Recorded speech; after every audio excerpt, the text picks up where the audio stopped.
Hey guys, Luke here with TFBTV. We're back here at NRAAM 2024. I'm here with Mark with High End Defense, and we're here to talk about magnets and how they work.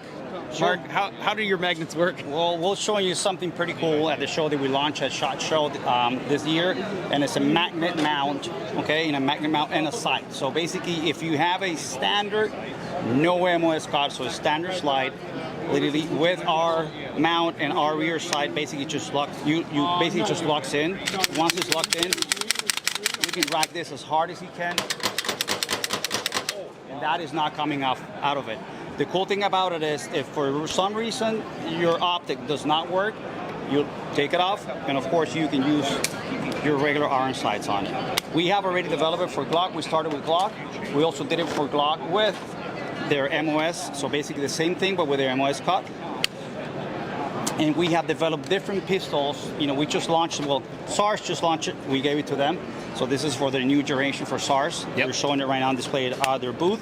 And we did it for SIG. We have done it for Towers. We have done it for Versa, for Springfield. And we keep on adding as we can and as we go. Okay, so Mark, tell me what's keeping the, I understand it's attached to the top of the slide by magnets, but what's keeping it really from coming back during recoil and just smacking me in the face? Sure, it's a very good question, and I'll show it to you. Let's go with the Springfield. There's two components here. One, the magnet, as you can see, it pulls in very hard and very strong. Yeah. But our rear sight, with that little tail that it has there, that is what makes the actual package lock into place in position. Okay. And that, once it's locked in, it allows it to not be moved. Yeah, so the combination of both parts is what makes it lock. Gotcha. Okay, so it's being held on more than just magnets. It's actually being Yes. retained by that gigantic, like the rear iron sights, essentially, right? This wall right here is a wall that really holds the recoil coming in from this. So the magnet puts us in location, and once this goes back, as you can see from here, I can almost put it back without even getting it locked in. So once that locks in, you cannot pull it out from here from that position. What kind of materials are you guys using to make these? We're using both aluminum and steel. So the side comes in and steel on the back, the frame off, the mount is aluminum, and then the rest of the side also is aluminum. We make 3 different types of sights right now. One, a red, 3 MOA, a green 4 MOA, and then a multi-reticle 40 MOA with a small little 3 MOA in the middle. Okay, and the mount, the magnetic mount itself is compatible with, of course, your guys' optics, but are there any footprints that it's also compatible with? Yes, correct. As you can see here, this is not our optics, this is Trigicon's, and also holds holes on the 507. So most of the RMRs that fit, we do have a wall on the front, so as long as it doesn't go any farther from there, it'll go ahead and fit.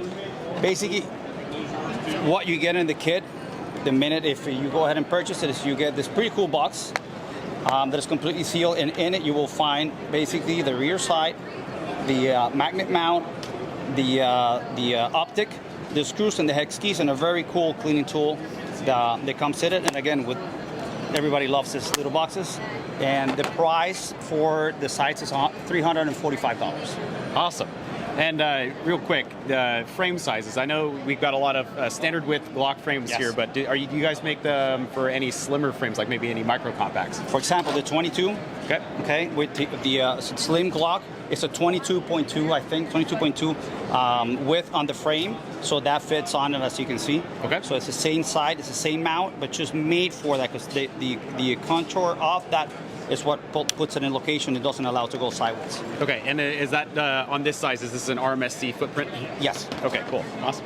I can say that we did a pretty cool testing at NTS, which is an NIJ certified lab, and they went through thousands of rounds, okay, of shooting through, making sure that it retains zero, and then they did a 50-pound pull, consistent pull. Okay, so you guys have had people testing these out, just absolutely ripping on them, okay? Yes. Okay. We did, Trigicon did a super test on it also, making go through like this destruction. They went through like,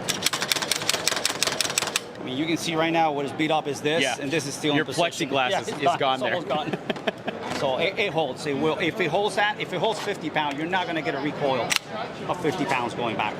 I mean, damn it. I mean, I'm going as hard as I probably can. Yeah, I actually tried ripping one of these off earlier, and even if you do it the correct way, if you're not intentionally trying to rip it off, it doesn't come off. Even though you're like a super crazy intense guy to load and pull it, there's a safety pin in a hole here, and we put a safety pin that comes with the kit, and you put it in there. It basically sits out here, That's it. Locks it in there. That's it. It's locked. Okay, so you can physically lock the optic onto the I guess the rear dovetail mount. Correct, and it's a pin that basically you just pull it up and you push it and you take it out from the side. So if you want to make it permanent, you can make it permanent. Yes, you can. Okay, Absolutely. awesome. Yes. Cool, Mark. Well, thanks for showing us the new mount, guys. Thanks for stopping by to watch TFBTV and TFBTV Showtime. Stay tuned and come by and check out all these booths at NRAAM. We're still here until Sunday. Take care.